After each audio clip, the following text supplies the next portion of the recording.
इससे पहले बुधवार को इंडिया गठबंधन के 11 दलों के नेताओं ने दिल्ली में मुख्य चुनाव आयुक्त से मुलाकात की थी और इस पूरी प्रक्रिया को तत्काल रोकने की मांग की थी।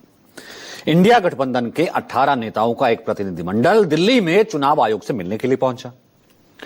इस डेलीगेशन में Congress, RJD, Samajwadi party, NCP, Sharad Pawar गुट, लेफ्ट सभी पार्टियां शामिल थी।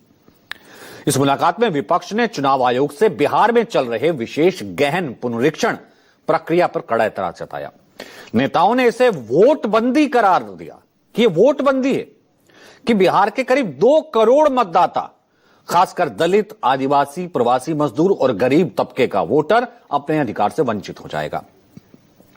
कांग्रेस नेता अभिषेक मनु सिंघवी ने कहा कि यह प्रक्रिया जानबूझकर ऐसी बनाई गई है कि लाखों लोग मतदाता सूची से बाहर हो जाएं। सुनिए कि कितने लाखों करोड़ों लोग हैं बिहार में, अल्पसंख्यक, गरीब, जो लोग लेबर करने बाहर जाते हैं, जो बाढ़ से पीड़ित हैं, जो पिछड़े वर्ग हैं, वो क्या अगले 2 महीने 3 महीने तक भागदौड़ करते रहेंगे ऐसे दस्तावेज देने के लिए? और इस दस्तावेज के बिना जो लोग दशकों से 2003 के बाद से या 2005-7 के बाद से लिस्ट में हैं, वो अपने नाम को वंचित पाएंगे। अब इस मामले की ग्राउंड रिपोर्ट भी हम आपको लगातार दिखा रहे हैं ताकि आपको समझ आ सके कि जो आरोप विपक्ष लगा रहा है उसमें सच्चाई कितनी है। अब जमुई ले चलते हैं। जमुई जिले के कुछ लोगों से हमने बात की, उनसे समझने की कोशिश की असल में आपको दिक्कत क्या आ रही है। उन्होंने क्या कहा, सुनिए।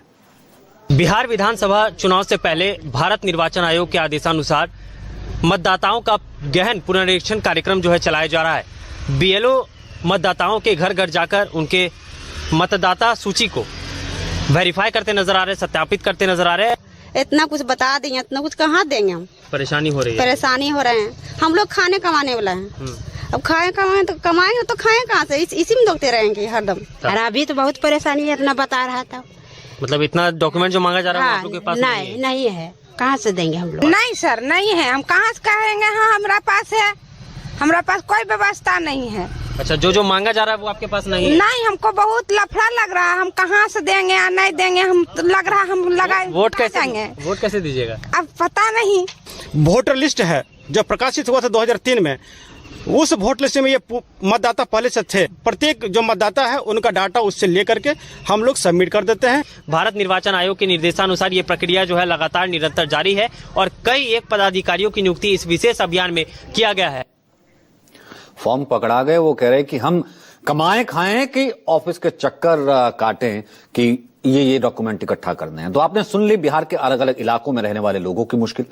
अब आपको इलेक्शन कमीशन के उस जिम्मेदार अधिकारी के बारे में बताते हैं जिस पर इतनी बड़ी आबादी के दस्तावेजों को वेरीफाई कर उनकी सत्यता परखने की जिम्मेदारी है। हर निर्वाचन क्षेत्र में जिस अधिकारी का यह काम है उसका नाम है इलेक्टोरल रजिस्ट्रेशन ऑफिसर, ERO।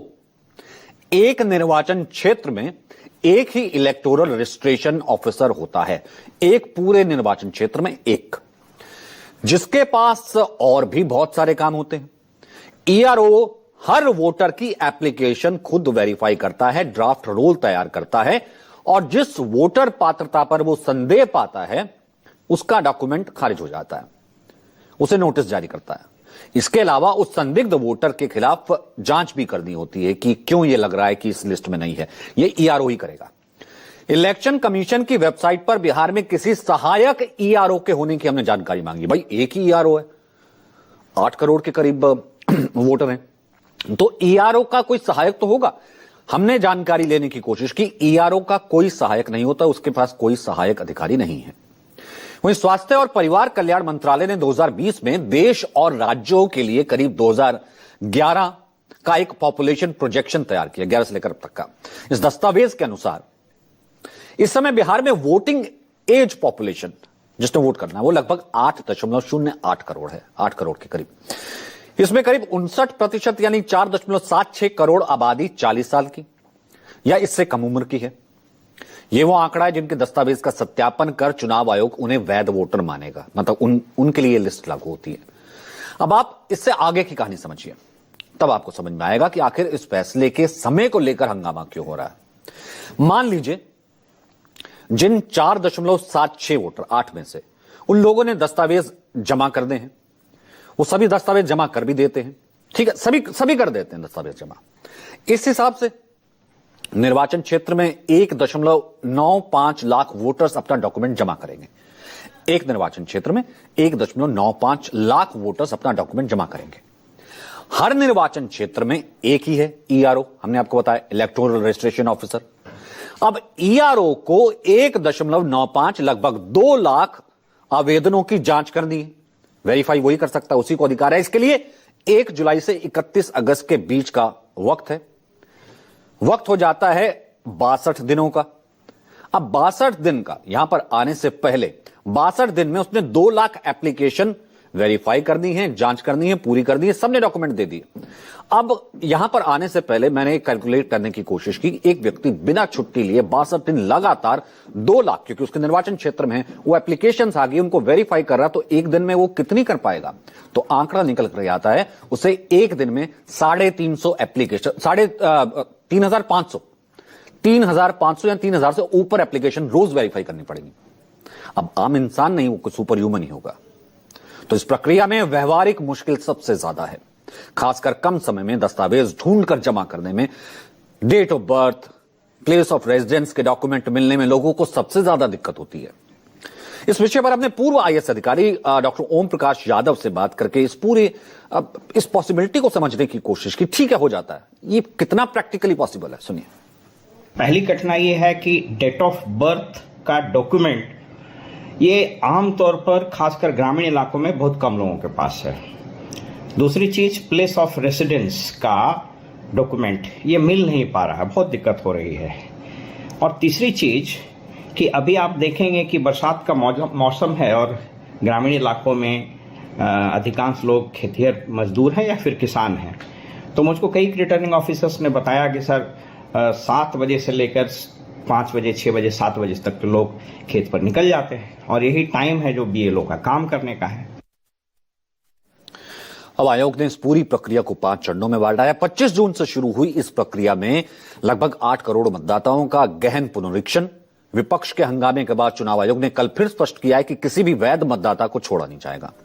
अब चुनाव आयोग के अनुसार पूरी प्रक्रिया में 77,895 बूथ लेवल ऑफिसर हैं। इस काम में 20,603 नए बूथ लेवल ऑफिसर भी जोड़ दिए। 4 लाख वॉलंटियर भी अपनी सेवाएं इसमें दे रहे हैं। एनसीसी, एनएसएस, सरकारी कर्मचारियों की भी जो सेवाएं हैं वो ली जा रही हैं। चौथे चरण की शुरुआत तब 1 अगस्त में होगी। तब प्रारंभिक मतदाता सूची का काम शुरू हो जाएगा। फॉर्म मिल जाएंगे, उसके बाद ड्राफ्ट तैयार हो जाएगा।